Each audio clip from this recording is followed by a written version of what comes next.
उसने कहा तुम्हारे वचनों के अनुसार हो। उसने कहा तुम्हारे वचनों के अनुसार हो। तब उसने उनको विदा किया तब उसने उनको विदा किया और वे चले गए।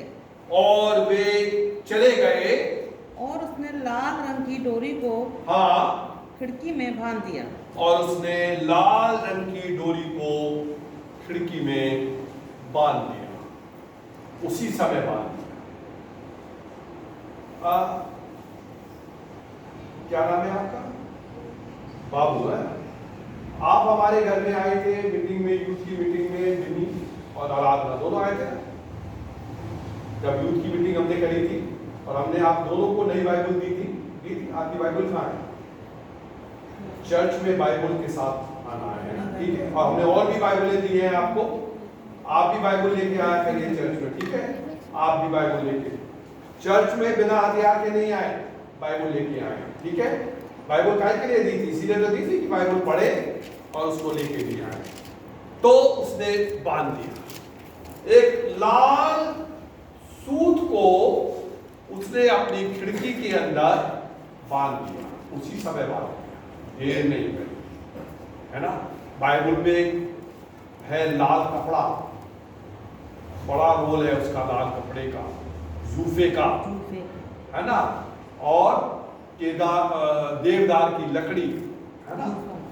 और वो जो इजरायलियों ने बलि किया था ना, उसका मेमने का लहू भी अपनी दीवारों पर लगाया था। और यहाँ पर लाल सूत को एक वेश्या ने अपनी खिड़की पर बांध दिया। ऐसा क्यों हुआ? हम अपनी जगह पे रहेंगे, रक्षा से गुजारिश करेंगे कि वो पहले पद से पढ़े। तब नून के पुत्र यहोशू ने, हाँ, यहोशू ने दो भेदियों को, दो जनों को, सुनना, ये मैं आपको समझा रहा हूँ, समझिए। दो जनों को शित्तीम से हाँ चुपके से भेज दिया हाँ और उनसे कहा, हाँ, जाकर उस देश और एरो को देखो। अब ये कनान देश में प्रवेश करने वाले हैं, मिस्र से निकल आए हैं, 40 साल जंगल में घूमे हैं। अब कनान वो देश है जहां पे दूध और मधु की धाराएं बहती हैं, नदियां बहती हैं, और अब इसमें प्रवेश करने वाले हैं। और अब एक नगर आ रहा है, उसका नाम है यरीहो। तो यरीहो की जासूसी होने के लिए दो जन गए। जी हाँ, तुरंत वे चल दिए, हाँ जी, और राहब नामक हाँ, किसी वेश्या के घर में जाकर सो गए। देखिए, एक राहब नाम की वेश्या है और उसके घर में जाकर ये दोनों जन टिक गए। जी। तब किसी ने हाँ, यरीहो के राजा से कहा, यरीहो के राजा से कहा, आज की रात कई एक इजराइली हमारे देश का भेद लेने को यहाँ आए हुए जी हैं। हाँ, हमारे देश का भेद लेने को आए हैं। जी। तब यरीहो के राजा ने हाँ, राहब के पास हाँ, यूं कहला भेजा, जी, जो पुरुष हाँ, तेरे यहाँ आए हैं जी, उन्हें बाहर लिया, जी हाँ, क्योंकि वे सारे देश का भेद लेने को आए हैं। जी, उस स्त्री ने हाँ, दोनों पुरुषों को छिपा रखा उसने उन दोनों को छिपा दिया और इस प्रकार कहा, जी, मेरे पास हाँ, कई पुरुष आए तो थे, हाँ, परंतु मैं नहीं जानती जी, कि वे कहाँ के थे। जी, और जब अंधेरा हुआ जी, और फाटक बंद होने लगा, जी, तब वे निकल गए। जी हाँ, मुझे मालूम नहीं कि वे कहाँ गए। जी, तुम फुर्ती करके हाँ, उनका पीछा करो तो उन्हें जा पकड़ोगे। जी, उसने उनको हाँ, घर की छत पर चढ़ाकर हाँ, सनई की लकड़ियों के नीचे छिपा दिया था, जी, जो उसने छत पर सजा कर रखी थी। जी, वे पुरुष तो हाँ, यरदन का मार्ग ले हाँ, उनकी खोज में घाट तक चले गए, जी, और ज्यों ही उनको खोजने वाले फाटक से निकले, जी, त्यों ही फाटक बंद किया गया। हाँ, ये लेटने न पाए थे हाँ, कि वह स्त्री हाँ, छत पर इनके पास जाकर हालेलुया, इन पुरुषों से कहने लगी, जी, मुझे तो निश्चय है, मुझे तो निश्चय है। वेश्या कह रही है, वेश्या कह रही है, मुझे तो निश्चय है। क्या निश्चय है? कि यहोवा ने तुम लोगों को ये देश दिया है। ये देश दे दिया है। कौन सा देश दे दिया है? यरीहो देश। मुझे तो निश्चय है। ये राहब जो है ये अनजाती है, और ये जो राहब है ये वेश्या है। और ये राहब जो अनजाती है और वेश्या है, उसका ये ईमान है कि तुम्हारा खुदा बहुत महान खुदा है, तुम्हारा खुदा पराक्रमी खुदा है, तुम्हारा खुदा जो कहता है वो कर सकता है। लेकिन हम मसीहों का विश्वास क्या है? हम मसीह अपने खुदा के लिए क्या विश्वास रखते हैं? ये कह रही है कि मुझे तो निश्चय है कि ये हमारे देश को तुम्हारे खुदा ने तुमको दे दिया है जे, और तुम्हारा भय हाँ हम लोगों के मन में समाया है। और तुम्हारे मारे हमारा राजा और हमारे देश के लोग क्या कर रहे हैं? डर रहे हैं, थरथरा रहे हैं, कांप रहे हैं। क्यों तुम बड़े शूरवीर हो? नहीं। तुम बहुत बड़ी जाति हो? नहीं। तुम बड़े बुद्धिमान हो? नहीं। केवल इसलिए कि तुम्हारे पीछे सनातन परमेश्वर का हाथ है। और मेरे अजीजों, वही इज़राइल आज भी है, और वही इज़राइल टेक्नोलॉजी में, मेडिकल के अंदर, फाइनेंस के अंदर, हर क्षेत्र के अंदर सबसे आगे है। ये यूक्रेन और ये रशिया का लड़ाई, अगर यही भविष्यवाणी है तो ये अमेरिका को इन्वॉल्व करती हुई जाकर इज़राइल से टक्कर देगी, और उस समय परमेश्वर इज़राइल को फिर से विजयी बनाएगा, और परमेश्वर घोड़ों का, सरदारों का, राजाओं का, सेनाओं का मांस पशु और पक्षियों को खिलाएगा। कभी मौका मिलेगा तो मैं आपको बताऊंगा।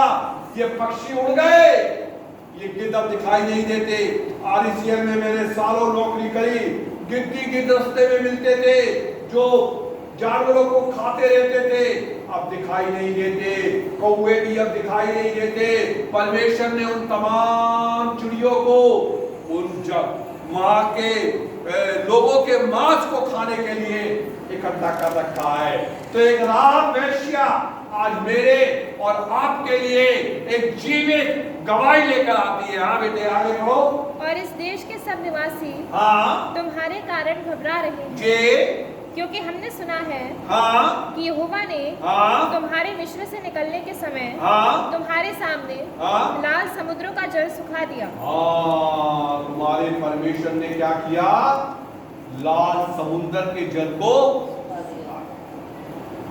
क्या आप इमेजिन कर सकते हैं कि जब इजरायली निकले समुद्र, मैं गोवा गया, उससे पहले बॉम्बे भी गए, उससे पहले भी मैं जा देखी समुद्र, देख के डर लगता है ना। ओ पूरा भयानक समुद्र था ही, है ना।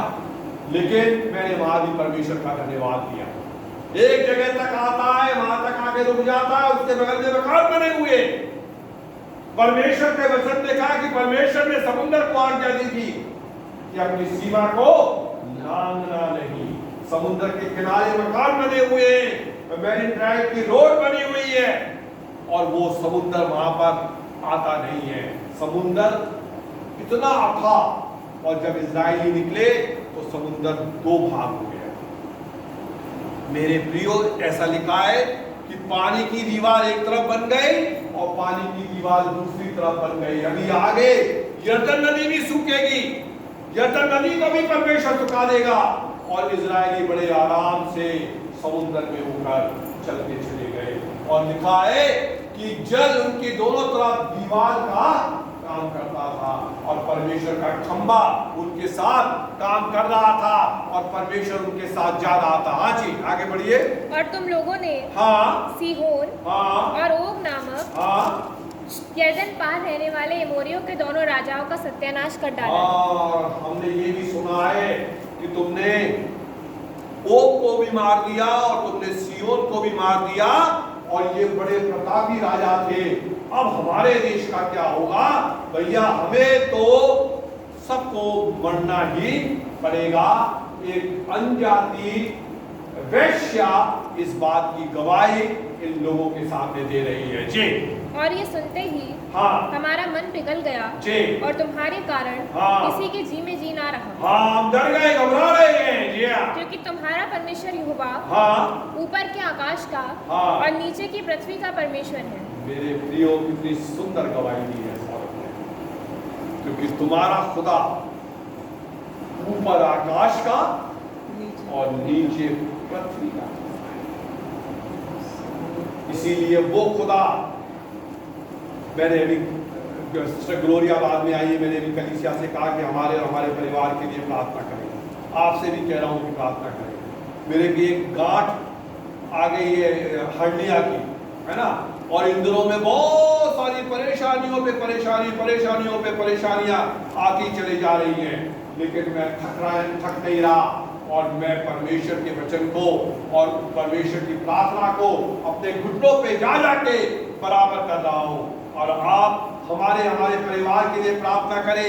रक्षा का 12th है और रक्षा का एडमिशन होना है, हमें बहुत भाग दौड़ करनी है, बहुत जगह जाना है, उसका एंट्रेंस एग्जाम है। कल हम एक छुट्टी के लिए छाया के डॉक्टर से मिलने जा रहे हैं, इस विषय के लिए भी प्रार्थना करें ताकि वो लीव मिल सके, और रक्षा की भी तबीयत के लिए, छाया की भी तबीयत के लिए और मेरी भी तबीयत के लिए पूरी कलीसिया के लोग लगातार प्रार्थना करें। क्यों? क्योंकि हमारा परमेश्वर ऊपर आकाश का और नीचे पृथ्वी का परमेश्वर है। एक गवाही पेशा दे रही है जी। अब मैंने हाँ जो तुम पर दया की है जी, इसलिए मुझसे, अब एक मैंने तुम पे दया करी, देखो तुम्हें अपने घर में पना दी और राजा के लोगों से तुमको छुपा के रखा है, तो अब तुमको भी मेरे ऊपर एक दया करनी पड़ेगी। हाँ जी, इसलिए मुझसे हाँ यहोवा की शपथ खाओ कि तुम भी मेरे पिता के घराने पर दया करोगे, कि तुम भी मेरे पिता के घराने पर दया करोगे। एक शपथ खाओ जी। और इसका सच्चा चिन्ह मुझे दो हाँ कि तुम मेरे माता पिता, हाँ, भाइयों और बहनों को, अब देखो किस को, मेरे माता पिता को, मेरे भाइयों और बहनों को। देखो ये औरत ये मान रही है कि यरूशलेम में रहने वाले जितने लोग हैं उन सबको इजरायली क्या कर देंगे? मार देंगे। क्यों मार देंगे? क्योंकि उनका परमेश्वर ऊपर आकाश का और नीचे पृथ्वी का परमेश्वर है, एक भी नहीं बचेगा। वो बड़े योद्धा है इसलिए नहीं, वो परमेश्वर की निज प्रजा है, परमेश्वर की चुनी हुई जाति है। मैं अपने इंडिया के लिए दुआ करता हूँ, मैं इजराइल के लिए भी दुआ करता हूँ, और आप भी किया करें। परमेश्वर चाहता है कि हम इजराइल के लिए दुआ करें, क्योंकि इजराइल के द्वारा बाइबल की भविष्यवाणियां आने वाले समय के अंदर पूरी होंगी, और इजराइल चुनी हुई जाति है और इजराइल बचाया जाएगा। और चूंकि अब्राहम विश्वासियों का पिता है, इसलिए हम भी इजरायली बन जाते हैं, क्योंकि हम अब्राहम के वंशज तो नहीं है, लेकिन चूंकि हम अब्राहम का जैसा विश्वास अगर रखते हैं तो हम भी परमेश्वर के जन बन जाते हैं, परमेश्वर के चुने हुए जन बन जाते हैं। प्रभु यीशु मसीह ने हम सब के लिए, हम सब के गुनाहों के लिए कलवरी क्रूस पे अपने लहू को बहाया है। तो हम ये स्त्री कह रही है कि मेरे माता पिता, मेरे भाई बहनों, हाँ, और जो कुछ उनका है, और जो कुछ उनका है, संपत्ति भी जी, उन सबों को भी जीवित रख छोड़ो। हाँ, उन सबको भी जीवित रख छोड़ो। और हम सबों का प्राण, और सबों का प्राण मरने से बचाओगे। मरने से बचाना। जरूरत क्या है? अपने प्राणों को मरने से बचाना। इस जीवन में नहीं, इस जीवन में मैं बात कर रहा हूं दूसरी मृत्यु की।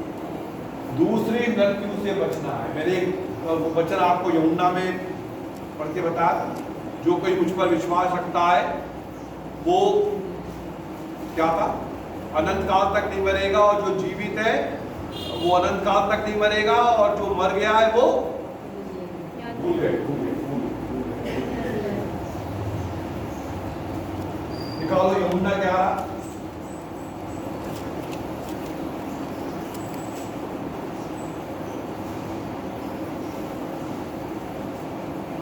यीशु ने उससे कहा, हाँ, पुनरुत्थान और जीवन हाँ, मैं ही हूँ। मैं ही हूँ। जो कोई मुझ पर विश्वास करता जो है, कोई मुझ पर विश्वास करता है, वह यदि मर भी जाए अगर मर भी जाएगा तो भी जिएगा। तो भी जिंदा हो जाएगा। और जो कोई जीवित है और जो कोई जीवित है और मुझ पर विश्वास करता और है मुझ पर विश्वास करता है वे अनंत काल तक न मरे। वो कभी नहीं मरेगा।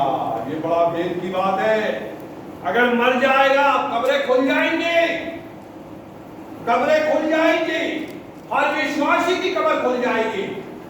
जैसे ही तुरंत फूकेगी यीशु मसीह आएंगे, कब्रिस्तान, बहुत सारे कब्रिस्तान खाली हो जाएंगे, उनकी आत्मा जिंदा हो जाएंगे और प्रभु यीशु मसीह के साथ बादलों पर उठाए जाएंगे और जितने उस समय जीवित होंगे वो सब भी बादलों पे उठा लिए जाएंगे। मेरे प्रियो, हमारा परमेश्वर ऊपर आकाश का और नीचे पृथ्वी का परमेश्वर है। हाँ जी, तो दया करना मेरे माता पिता पर, मेरे भाई बहनों पर और भी मेरे सारे कुटुंबियों पर। जे तब उन पुरुषों ने उससे कहा, हाँ देखो मेरे प्रियो, एक जब बचता है तो स्वर्ग में स्वर्गदूत आनंद मनाते हैं। प्रेरितों के काम 16 अध्याय का 31 पद पढ़े। प्रेरितों के काम 16 अध्याय का 31 पद। क्योंकि उसने एक दिन ठहराया है। 16 का 31। उन्होंने कहा, हाँ, प्रभु यीशु मसीह पर विश्वास कर, प्रभु यीशु मसीह पर विश्वास कर तो तू और तेरा घराना तो तू और तेरा घराना उद्धार पाएगा। उद्धार पाएगा। केवल तू नहीं पाएगा, तेरा भाई चिंता है ना, विनी की भी चिंता है, आराधना की भी चिंता है, मोसेस की भी चिंता है, बाबू की भी चिंता है। चिंता तो सभी की है ना। मैं तो स्वर्ग में चली जाऊं और मेरे बच्चे नरक में चले जाएं, ये कैसे संभव है ना। तो राहब क्या कह रही है, मेरे माता पिता, मेरे भाई बहन और उनके भी जो है सबको, सबके प्राणों को क्या करना, बचाना। मेरे प्रियो, हालांकि फैसला तो व्यक्तिगत होगा, मैं अपने प्राण को बचाऊंगा, अपनी बेटी के नहीं बचा पाऊंगा। अपनी बेटी अगर प्रभु उद्धार पाएगी तो अपने प्राण को बचाएगी, अपने पापा के प्राण को नहीं बचा पाएगी। लेकिन यहाँ पर एक परिवार बचाया जाएगा और निश्चित रूप से बचाया जाएगा। इसलिए ये वचन बहुत इंपॉर्टेंट है। क्या कहा पौलुस ने दरोगा से, कहा फिलिप्पी के दरोगा से कि प्रभु यीशु मसीह पर विश्वास कर तो तू और तेरा घराना उद्धार पाएगा। नीति वचन 11 अध्याय 21 पद। नीति वचन 11 अध्याय 21 पद। मैं दृढ़ता के साथ कहता हूँ, देखो क्या कह रहा, मैं दृढ़ता के साथ कहता हूँ, बुरा मनुष्य निर्दोष ना ठहरेगा, बुरा मनुष्य निर्दोष ना ठहरेगा, परंतु धर्मी का वंश बचाया जाएगा। लेकिन धर्मी का वंश बचाया जाएगा। धर्मी का वंश, ये प्रभु मैं धर्मी तो नहीं, लेकिन धर्मी बनने की भरपूर कोशिश करता हूँ। प्रतिदिन अपने जीवन को निहारता हूँ कि मैंने कोई झूठ तो नहीं बोला, मैंने कोई चोरी तो नहीं करी, मैंने कोई लड़ाई झगड़ा तो नहीं किया, मैंने कोई गंदी गाली तो नहीं दी। और अगर प्रभु का आत्मा कहता हाँ किया तो फौरन घुटने पे आकर क्षमा कर। एक अच्छा जीवन जीने की पवित्रता और एक धार्मिकता का जीवन जीने की कोशिश हर एक मसीह भाई बहन को करनी चाहिए। और अगर ऐसा करते रहेंगे तो निश्चित रूप से परमेश्वर आपको सरफराज करेगा और आपको बुलंद करेगा। तो यहाँ वो कह रही है कि देखो मैंने तुम्हें अपने घर में छुपा लिया, लेकिन अब एक दया तुम करना, हम सारे यरूशलेम के लोग मरेंगे तो मरना तो हमको भी है, लेकिन हमें बचा लेना, मुझको बचा लेना, मेरे माँ बाप को बचा लेना, मेरे भाई बहनों को बचा लेना, मेरे बेटे बेटियों को बचा लेना।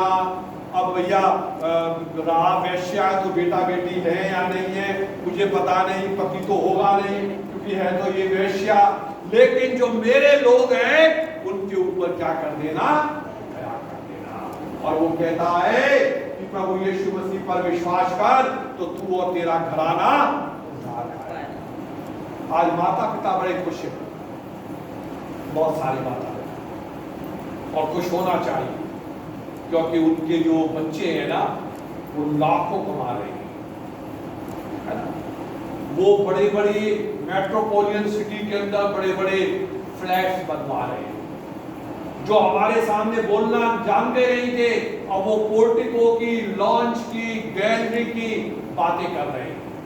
उनके माता पिता को पैसे दे रहे हैं और वो हवाई जहाजों में उड़ रहे हैं, विदेशों की यात्रा कर रहे हैं। बहुत अच्छी बात है।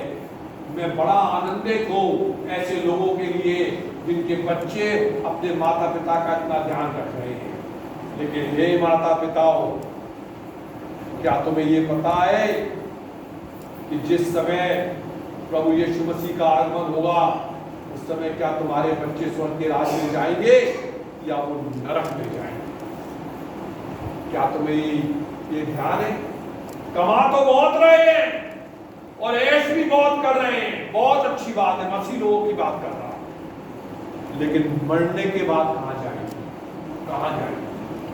क्या तुम्हें इस बात की जरा सी भी चिंता है कि तुम्हारा बेटा या तुम्हारी बेटी या तुम्हारी पत्नी मरने के बाद कहां जाएंगे? क्या वो पिता परमेश्वर के पास स्वर्ग में होंगे या वो शैतान और उसके दूतों के साथ नरक में?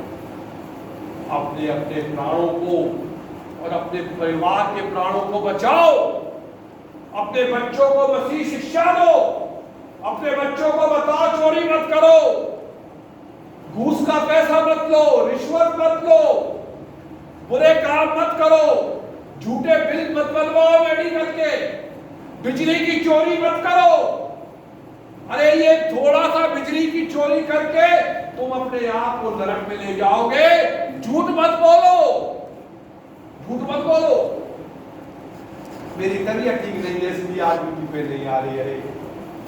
एक दिन की छुट्टी के लिए तुमने अपनी जगह नरक के अंदर रखा। एक दिन कहां है कि जी मैं तो अपनी ड्यूटी पे हूं। एक छोटे से झूठ में तुमने अपना स्थान नरक में बना दिया। झूठ पे झूठ, झूठ पे झूठ बोले चले जा रहे हैं। नहीं, एक भी गलती आपको स्वर्ग के राज में ले जाने से रोक दे।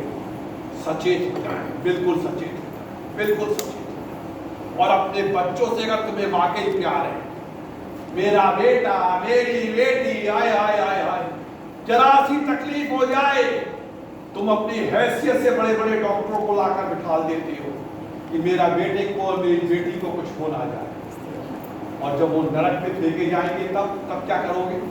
तब क्या करोगे? इसलिए सचेत होना जरूरी है। ये वेश्या की तरह जो चिल्ला चिल्ला के कह रही है कि बचा लेना मेरे माता पिता को, बचा लेना मेरे भाई बहनों को, आदमी तो है नहीं क्योंकि वेश्या हूं, धंधा करके अपना। इसीलिए तो यीशु मसीह ने कहा, क्या कहा कि मैं तुमसे सच कहता हूं कि महसूल लेने वाले, टैक्स कलेक्ट, इनकम टैक्स सबसे भ्रष्ट डिपार्टमेंट है, चोरी करने वाले, झूठ बोलने वाले, कि महसूल लेने वाले और वेश्या तुमसे पहले स्वर्ग के राज में ये बच रही है। ये राह वेश्या बच रही है जिसने सारी जिंदगी अपने व्यभिचार से, अपने शरीर की कमाई से अपने घर को चलाया, वो बच जाएगी। लेकिन आपके और मेरे विषय में यीशु मसीह ने ये कहा है कि राज की संतानें बाहर छोड़ दी जाएंगी। एल्बर्ट विलियम, नाम रख लिया एल्बर्ट विलियम, गले में पहली लंबी सी क्रॉस है ना। Oh we are Christian, table मेज पे खाना खाते हैं स्पून और कांटे इसके साथ, है ना, और वी स्पीक इंग्लिश, इंग्लिश बोलते हैं, मारे जाओगे। यीशु मसीह ने कहा कि तुम अब्राहम, इज़ाक और याकूब के साथ पूरब से, पश्चिम से, दक्षिण से, उत्तर से बहुत सारे लोगों को बैठे देखोगे और तुम बाहर खड़े होगे, उनके साथ नहीं बैठे। ये कौन होंगे? पूरब, पश्चिम, उत्तर, दक्षिण। ये बौद्ध होंगे, ये सरदार होंगे, ये बुद्धिस्ट होंगे, ये कम्युनिस्ट होंगे। बहुत सारे लोग अनजाति के प्रभु यीशु मसीह को ग्रहण कर रहे हैं, वो बच जाएंगे और मसीह जन अपनी शान के अंदर मारा जाएगा और वो नरक के अंदर पहुंच जाएगा। इसलिए आज हमें सचेत होने की आवश्यकता है। अंत के दिन है, पहली लहर कोरोना की, दूसरी लहर कोरोना की, तीसरी रहे कोरोना के। अब ये युद्ध और युद्ध भी विश्व युद्ध, और विश्व युद्ध के अंदर अगर इजराइल इन्वॉल्व हो गया तो सत्यानाश समझो। परमेश्वर के सेवक लोग चिल्ला चिल्ला के अपने लोगों को जागृत कर रहे हैं। ये अंत के दिन है। कह दो प्रभु से, ये प्रभु बचा ले, मुझे बचा ले, मेरे बेटे को बचा ले, मेरी बेटी को बचा ले। ओ प्रभु, हमें जीवन, हम जीवन भी किस लिए मांग रहे हैं कि प्रभु हमें तौबा करने का समय मिल जाए कि हम क्षमा मांगे, है ना। हमारे देखो बाइबल में लिखा है कि मिट्टी धन्यवाद नहीं देती, और अधोलोक में कौन तेरी कब्र में चले गए तो क्या फिर दुआ कर पाओगे? फिर नहीं कह पाओगे प्रभु क्षमा कर। फिर खत्म, जीवित हो तब तक आशा। हाँ बेटे आगे बढ़ जाना। तब उन पुरुषों ने उससे कहा, हाँ जी, यदि तू हमारी ये बात हाँ जी, किसी पर प्रकट ना करे, यदि तू हमारी ये बात किसी पर प्रकट ना करे तो तुम्हारे प्राण के बदले जी, हमारा प्राण जाए। जी, और जब यहोवा हमको ये देश देगा, हाँ जी, तब हम तेरे साथ हाँ, कृपा और सच्चाई से बर्ताव करेंगे। जी। तब राहब, हाँ, जिसका घर शहरपनाह पर बना था, हाँ, और वे वहीं रहती थी, उसने राहब का घर बना हुआ था, शहरपनाह बोलते हैं चारों तरफ की चार दीवारी। नगर के चार, आपने शेरगढ़ का किला देखा है ना, उसके बाहर जो दीवार बनी हुई है उसको शहरपनाह बोलते हैं। पुराने समय में शहरों के बाद एक चार दीवारी, ये जो आपने किले विले फोर्ट देखते हैं दीवारें, ये इसीलिए इसी को शहरपनाह बोलते हैं, ऊंची शहरपनाह, ताकि दुश्मन आ ना जाए। तो इस औरत का घर जो है वो शहरपनाह पे था जी।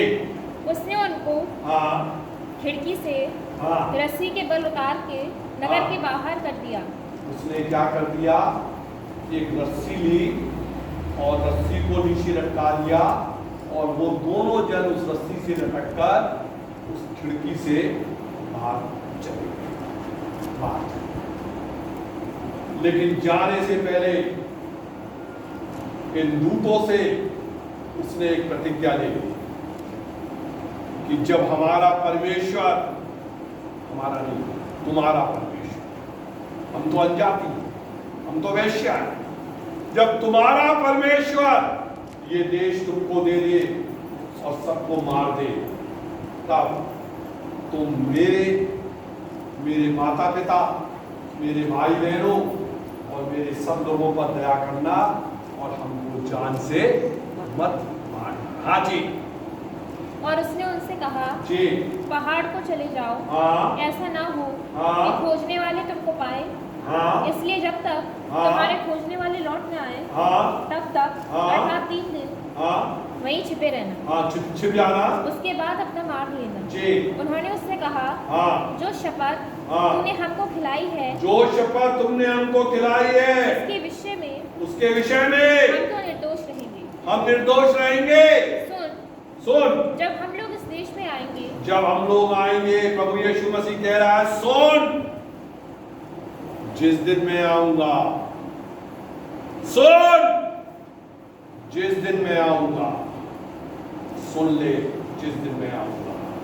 मैंने अभी थोड़ी देर पहले आपसे बड़ी बड़ी बातें कही कि बेटी के लिए पता नहीं हम लखनऊ जाएंगे, हैदराबाद जाएंगे, जयपुर जाएंगे, दिल्ली जाएंगे, पता नहीं कहाँ जाएंगे।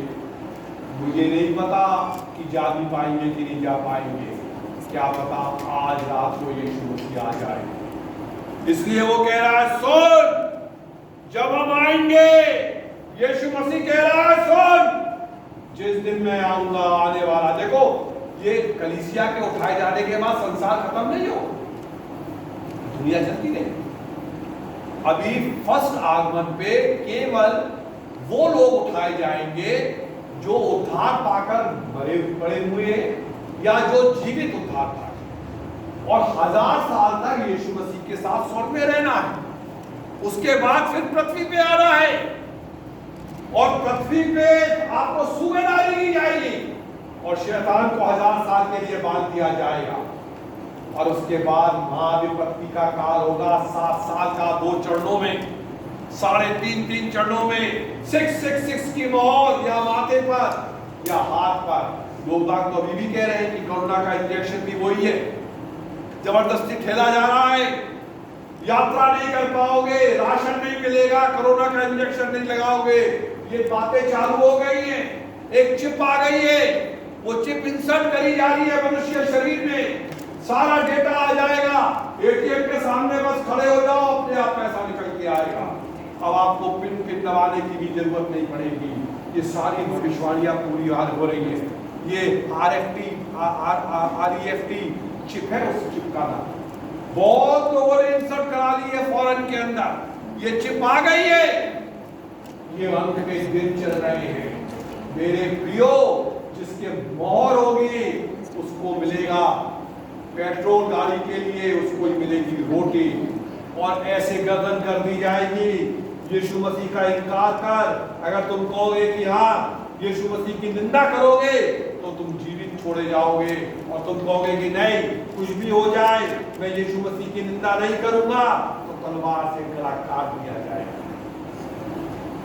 ऐसा समय आने पाएगा, उसको महाविपत्ति काल कहते हैं। पर आनंदित हो, तुम तो उससे पहले ही स्वर्ग के राज में चले जाओगे, इसलिए पहले जाने पर ही अपने आप को तैयार करो। हाँ, तो सुन, जब हम आएंगे तब जिस खिड़की से हाँ, तूने हमको उतारा है, हाँ, उसमें यही हाँ, लाल रंग के हाँ, सूत की डोरी को बांध देना। यही का मतलब ये है कि जिस रस्सी से उसने उतारा है ना, वो शायद उसमें कहीं लाल रंग का धागा निकला, जिससे तूने में उतारा है, ठीक है ना, जिससे तूने में उतारा है वो ही तेरे बचाव का कारण है। हालेलुया। जिससे तूने हमें उतारा है वो ही तेरे बचाव का कारण बनेगा। इस लाल डोरी को इस खिड़की में, जिस खिड़की से तूने हमें निकाला है ना, हाँ, इसी खिड़की में क्या कर देना, बांध देना। जी। और अपने माता पिता, हाँ, भाइयों, हाँ, वरन अपने पिता के सारे घराने को हाँ, इसी घर में अपने पास इकट्ठा कर रखना। हाँ, और अपने माता पिता, अपने भाइयों को और अपने घर के सारे घराने को यीशु मसीह पर विश्वास कर, तो तू और तेरा घराना उद्धार पाएगा। तो अपने भाइयों को, अपने माता पिता को और अपने सारे घराने को इसी घर में इकट्ठा कर लेना। तब जो कोई हाँ, तेरे घर के द्वार से बाहर निकले, हाँ, उसके खून का दोष उसी के सिर पर पड़ेगा। और अगर तेरे उस समय कोई तेरे घर से बाहर निकलेगा और मारा जाए, तब हमसे मत कहना। देखो, एक ही जगह पे रहना। यीशु मसीह बार बार कहते हैं, तुम्हारा कपड़ा पीछे रह गया तो पीछे मत लौटना, जो खेत में है वो पीछे ना लौटे। हाँ, यीशु मसीह ने बार बार ये कहा, पीछे मत लौटना, सामान लेने के लिए चढ़ना ही नहीं, नहीं, नहीं, अंदर ही रहना, घर में ही रहना, छुपे रहना, क्योंकि तुम्हारा बचाव करने के लिए मैं तुम्हारे घर के भीतर आऊं। ठीक है ना?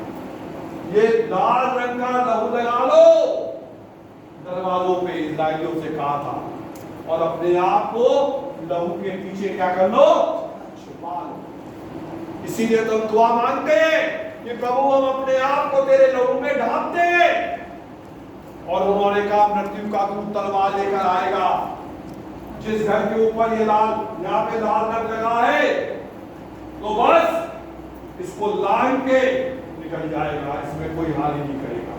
अब ये बिजली का घर आ गया, इस पे लहू नहीं लगा है, इसके पहलौठे को जान से मार देगा। तो ये लाल डोरी को बांध देना, और अपने माता पिता को, अपने भाइयों को और अपने घराने के तमाम लोगों को अपने घर से इकट्ठा कर लेना। और अगर कोई घर से बाहर निकल गया और लड़ाई में मर गया, हमारी कोई जिम्मेदारी नहीं। जी। और हम निर्दोष ठहरेंगे। हाँ, परंतु यदि हाँ, तेरे संग हाँ, घर में रहते हुए लेकिन अगर घर में रहते हुए किसी का हाथ पड़े, कोई मर जाए तो उसके खून का दोष हमारे सिर पर पड़ेगा। हमारे है ना? यीशु मसीह कह रहा है, भाग मत निकलना, पीछे मत लौटना, पीछे मत लौटना। लूत की पत्नी को स्मरण रखो, यीशु मसीह ने कहा। सब आगे जा रहे थे, लूत की पत्नी ने पीछे मुड़ के देख लिया, बड़ा करे ये क्या हो गया, धमाका हो गया, मेरा तो फ्रिज भी गया, नई गाड़ी भी गई, BMW अभी तो ली थी, किस्तें भी नहीं चुकी थी, आए चली गई, नमक का खंबा बन गई। वो पीछे मत देखना, हाँ जी बेटे पढ़ते हो। फिर यदि हाँ तू हमारी ये बात हाँ किसी पर प्रकट करे हाँ तो जो शपथ तूने हमको खिलाई जी। है उससे हम स्वतंत्र ठहरेंगे। जी उसने कहा तुम्हारे वचनों के अनुसार हो। जी। तब उसने उनको विदा किया और वे चले गए। तब उसने उनको विदा किया और वो चले गए। और उसने लाल रंग की डोरी को और उसने लाल रंग की डोरी को खिड़की में बांध दिया। खिड़की में बांध दिया। कब? 4 महीने बाद? नहीं, वो जब चले गए तब। 4 साल बाद? करते अरे मसीहो कब बांधोगे धागे को? 62 साल का मैं हो गया, जून में हो जाऊंगा 63 साल का। आपको अपनी पता है कि आप कितने साल के हो, कब बांधोगे? कब बांधोगे? समय बहुत लगा। अभी हमने आगे जब पढ़ रहे थे इसको तो अभी तो इन्होंने यर्दन नदी को पार करा। यर्दन नदी को पार करने के बाद जंगल के अंदर इनका खतना किया गया। खतना करने का मतलब खड़ली का खतना। और जब ये उसके बाद स्वस्थ हो गए इजरायली, तब फिर इन्होंने फसह का पर्व माना और तब ये पहुंचे। अगर वो औरत कहती है अभी तो आने में बहुत देर है, कल बांधू। अभी तो ऐसा है, आज और मुझे मालूम, आज और चोरी कर लूं, आज और झूठ बोल लूं, आज और मजा कर लूं, कल मालूम। अभी तो बहुत समय लगा, मैं खोजूंगा कितना समय लगा। फसह का पर्व मनाया, खतना हुआ, यर्दन नदी पार करी, यरीहो के भी अभी हम पढ़ रहे थे, 7 दिन तक चक्कर लगाए, तब शहरपनाह टूटी थी। लेकिन उनके उतरते ही उस औरत ने लेकर उस खिड़की में लाल धागे को, क्योंकि यीशु मसीह ने कहा कि तुम नहीं जानते कि मनुष्य का पुत्र कब आएगा, भोर को आएगा कि दोपहर को आएगा कि शाम को आएगा कि रात को आएगा, तुम नहीं जानते नहीं हो। यीशु मसीह ने कहा कि जिस घड़ी के विषय में तुम सोचते भी नहीं होगे उस समय में आ जाऊंगा। तैयार रहो मसीह, तैयार रहो।